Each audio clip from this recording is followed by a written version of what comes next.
Welcome to Epic English Podcast in Context. This is episode 20. It is so good to have you here with us today.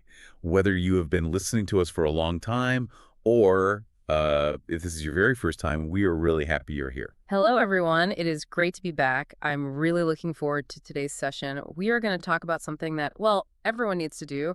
We are talking about scheduling. It certainly is a common topic. I am Alex, and I'm joined today by Sam. Hi. As just mentioned, I am Sam, and we are your guides for learning English in context. I was reading that people spend hours, literally hours every week just trying to organize meetings. It can be so stressful. Oh, I agree. It feels like a game of tennis sometimes. You send a message, they send one back, you send another one. It never ends. Exactly. And doing that in English, especially if it is not your first language, can be even harder. You worry about being polite, you worry about your grammar. That is exactly why today is going to be so valuable. Before we start, though, we have a small request.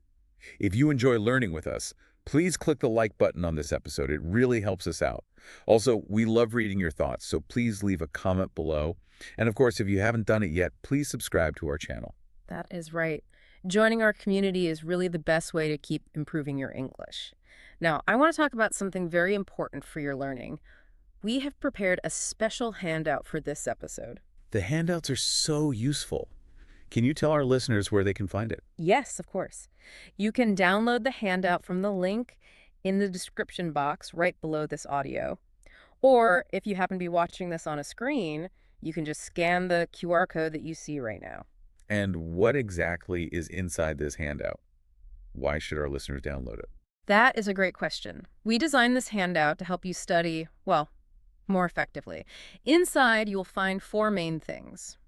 First, there is a pre-watching activity. This is a little exercise you should do before you listen to the episode. It just prepares your brain for the topic. That is good advice. Warming up is always important. Exactly. Second, there is a while watching activity. These are questions you can answer while you are listening to us right now. It helps you focus on the key details. Okay. And third, there is an after watching activity. This is for practice, after we finish, to check what you remember. And the fourth thing? The fourth thing is the full podcast script. This means you can read every single word we are saying. This is excellent for checking spelling and understanding new vocabulary. So here is our suggested study method. First, listen to this entire episode once, without stopping. Just, listen and try to understand the general idea. Then download the handout. You can read the script and listen a second time. This will help you learn much, much faster. Also, if you want to jump to a specific part of the lesson, we have put timestamps in the description, so you can just click on them to find exactly what you need. Perfect. Now let's talk about our goal for today. What are we going to learn? Today, our goal is to learn 5 natural ways to ask, "Are you available?" in English. This sounds very useful. We all need to schedule things. Yes, whether you are scheduling a meeting at work, organizing a call with a client, or just planning a dinner with friends, you need these phrases. We will look at phrases for specific days, specific times, and even for those, spontaneous calls. I am ready. Let's jump into the first expression. Let's do it. Okay, our first expression is, are you available on Thursday? Are you available on Thursday? A very, very classic phrase. Let's break this down. Where should we use this phrase? What is the situation label? This phrase is very neutral. So the label is work, school, or daily life. You can use it in almost any situation. So it is not too formal, but not too casual or like slang. Exactly. It is right in the middle. It is a standard, polite way to check if someone is free. It is safe to use with your boss, but it's also perfectly fine to use with your friend. And grammatically, I noticed we use the preposition on. Mm-hmm. That's important, right? Yep. Yes, that is a key point. A lot of learners make mistakes here. When we talk about a specific day of the week, like Monday, Tuesday, or Thursday, we always use the preposition on. So we say, are you available on Thursday? Always. We would not say in Thursday or at Thursday. No, never. In English, we use in for longer periods, like months, so in July. We use at for specific times, like at 5 o'clock. But for days, it is always on. Okay, that's a great tip. So when is the best situation to use this specific phrase? This phrase is best when you already have a specific day in mind. Imagine you have a busy week, but you know you have some free time on Thursday. You want to check if the other person is also free on that specific day. It helps to narrow down the options. Right, so it is direct, but still polite. Mhm. It saves time because you are suggesting a specific day to start with. Yes, it shows you have a plan, but you are asking, not demanding. That's the key. Let's look at some examples. How would we use this in, say, a work environment? Okay, example A. Imagine you are at work. You need to have a meeting with a colleague to discuss a project report. You look at your calendar and you see that Thursday is a good day. You would ask them, are you available on Thursday? That is clear. And what about in daily life? Maybe with friends. For example B, let's say you want to have dinner with a friend. You know that Thursday is a good night for restaurants, maybe less crowded. You can simply ask, are you available on Thursday? It works perfectly for social plans, too. Great. Let's do a quick role play to hear how this sounds in a real conversation. I will play the role of your coworker.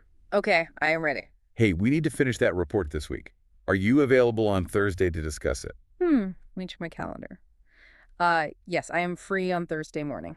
Perfect. See? That was very natural. Let's try one more role play. This time, we are friends. Okay, I go first. Oh, wait, no, you asked me this time. Oh, right, my turn. Okay. Hey, I really want to see that new movie. Are you available on Saturday? Saturday, yes. I'm available on Saturday. Let's go. Nice. It is very easy to use. Now, is there a common mistake people make when trying to make plans like this? Yes, there is a very common one. Sometimes learners want to be direct, but they sound too demanding. They might just say, meet me Thursday. Meet me Thursday. Yeah. Ooh, yeah, that sounds a bit bossy. It does. It sounds like an order, not a question. It is what we call an imperative. In English, being polite usually means asking a question. So instead of meet me Thursday, please use, are you available on Thursday? It changes the feeling completely. It becomes an invitation. It gives the other person the choice to say yes or no. Exactly. Okay, listener, now it is your turn to practice. I want you to repeat the phrase after me. I will say it, and then I will leave a quiet space for you to speak. Ready? Are you available on Thursday?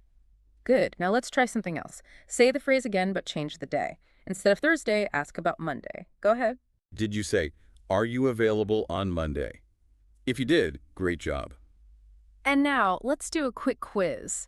We will give you a situation, and you have to decide if this phrase is a good choice. Here is the scenario. You want to organize a study session with a classmate for next week.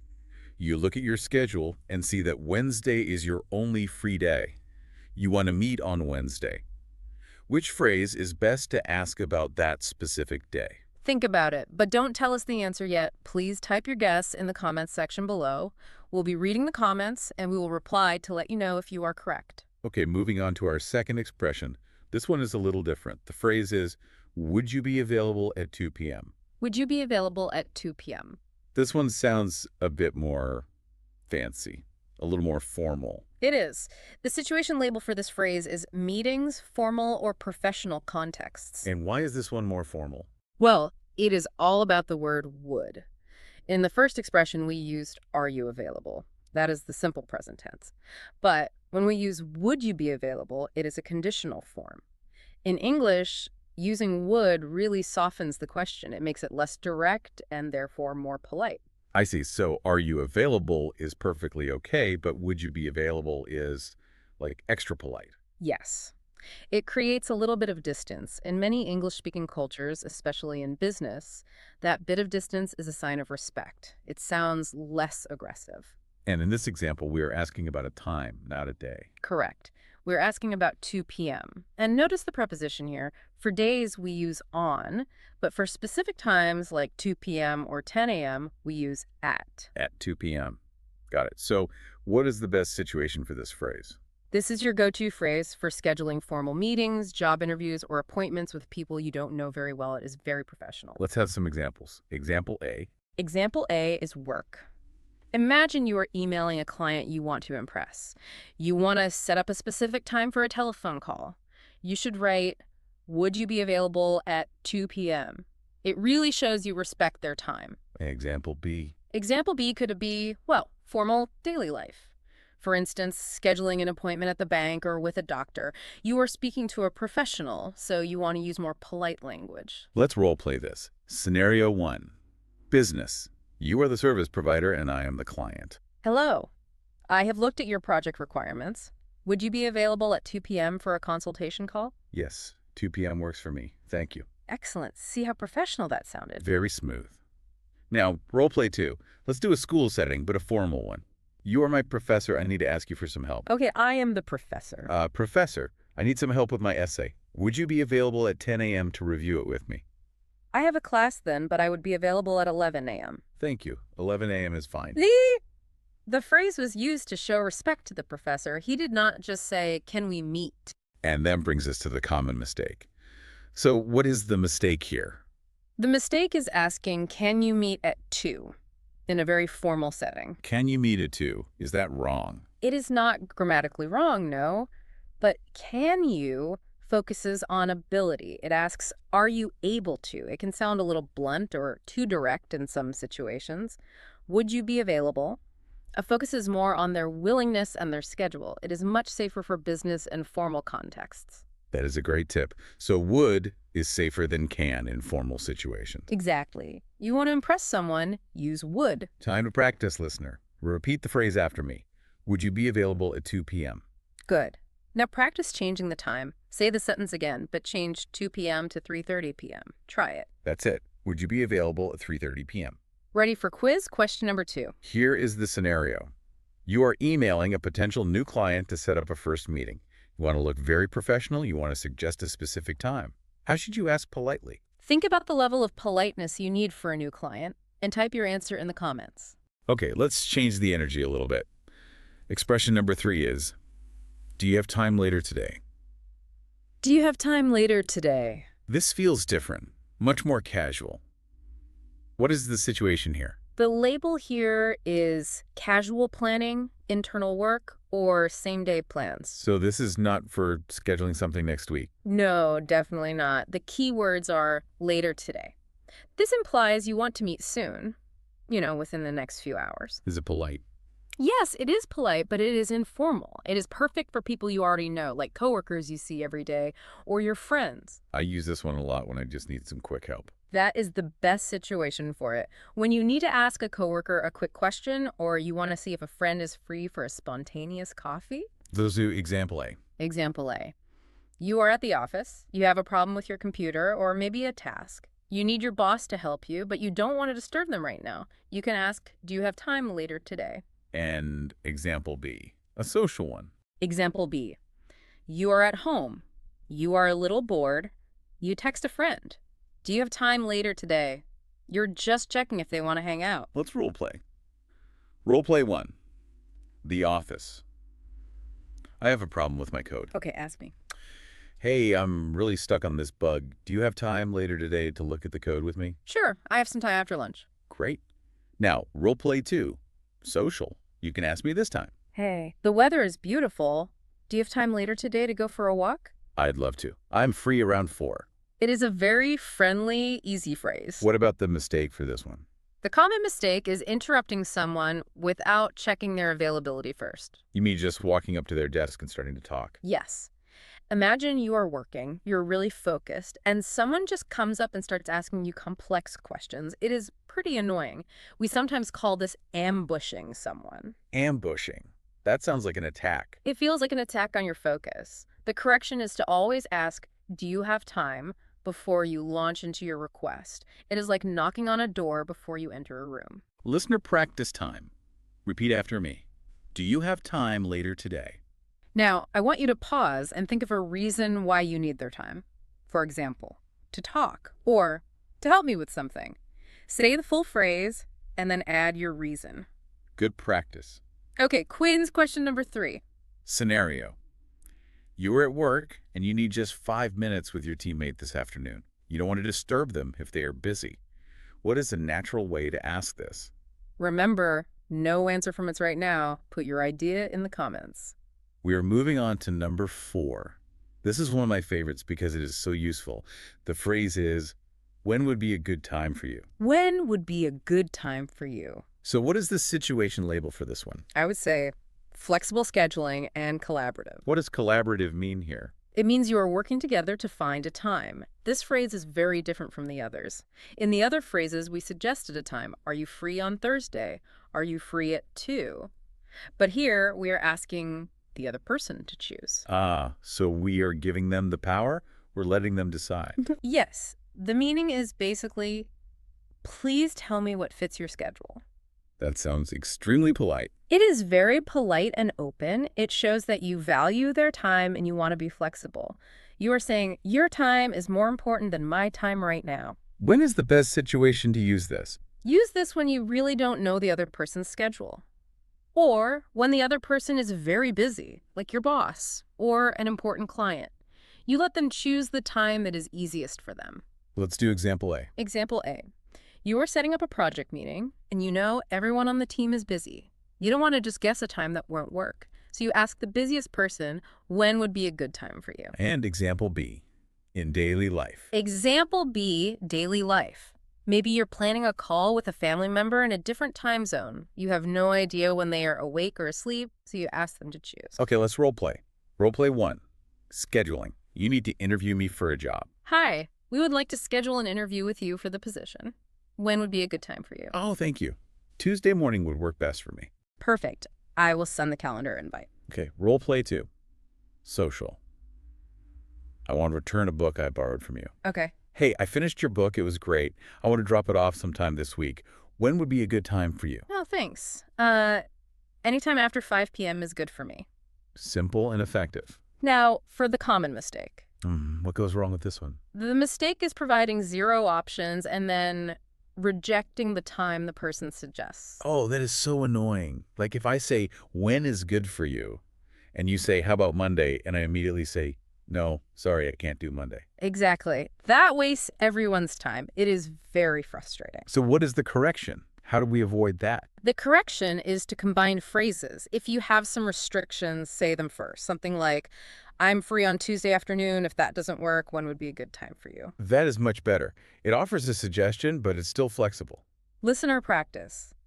This phrase has a special intonation. Listen to how my voice goes up on the word you at the end. When would be a good time for you? It sounds like you really care about their schedule. It does. Listener, try to copy that intonation. Repeat the phrase after me. When would be a good time for you?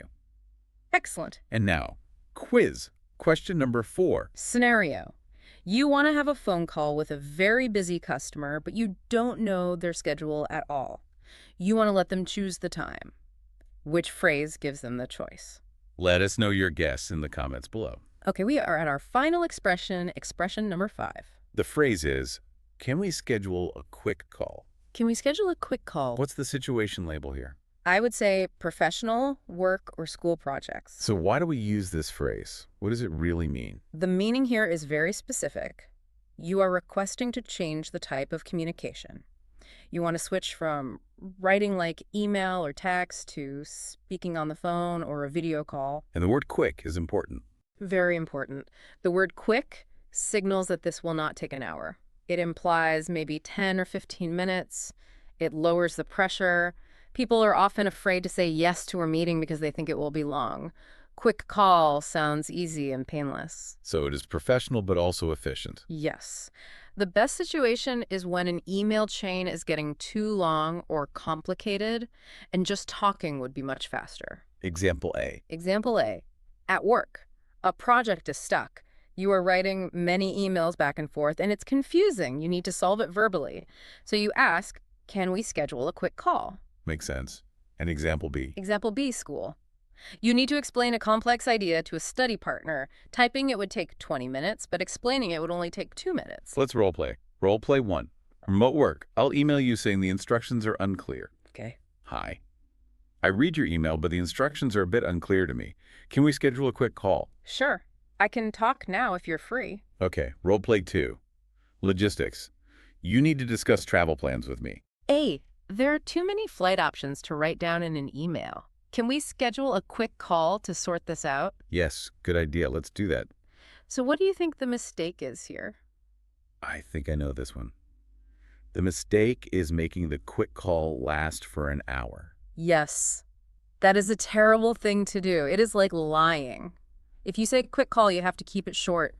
10, maybe 15 minutes max. The correction is to respect the word quick. Yes. If you need an hour, do not ask for a quick call. Ask for a meeting. Be honest. Listener practice. Task. Repeat the phrase. Imagine sending this as a text message when you are tired of typing.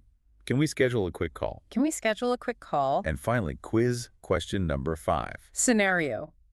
You have a complicated question about your salary that is hard to explain in an email. You want to talk on the phone instead. What is the best way to move the conversation from email to the phone? And that's our last quiz question. Make sure to leave your answer in the comments. Wow, we have covered a lot of ground today. We have. Let's do a very quick recap before we go. Can you remind us of the 5 expressions one more time? Of course. Number 1 was, are you available on Thursday?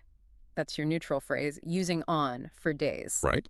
Number 2, would you be available at 2 p.m.? This is polite and formal, using would and at. The respectful one. Exactly. Number 3, do you have time later today? This is casual and good for same-day spontaneous plans. Number 4, when would be a good time for you? This one is flexible and lets the other person choose. My favorite. And finally, number 5, can we schedule a quick call? This is for when you need to switch from email to phone. Thank you. And listener, please do not forget about the quiz. Yes, please check your answers. We asked you 5 questions today. Just go to the comment section and type your answers. Question 1, question 2, and so on. We will be looking at the comments personally. We will reply to you with the correct answers and maybe some extra tips too. Also, remember the resources we talked about. If you found this a bit difficult or if you just want to study deeper, please download the handout. Listening to this again while reading the script is the absolute best way to learn. We really hope you feel more confident about scheduling things in English now. Yes, no more meet me Thursday. Exactly. Be polite, be clear, and use the right phrase for the right situation. Thank you for listening to EPIC. We'll see you next time. Good luck with your scheduling. Goodbye.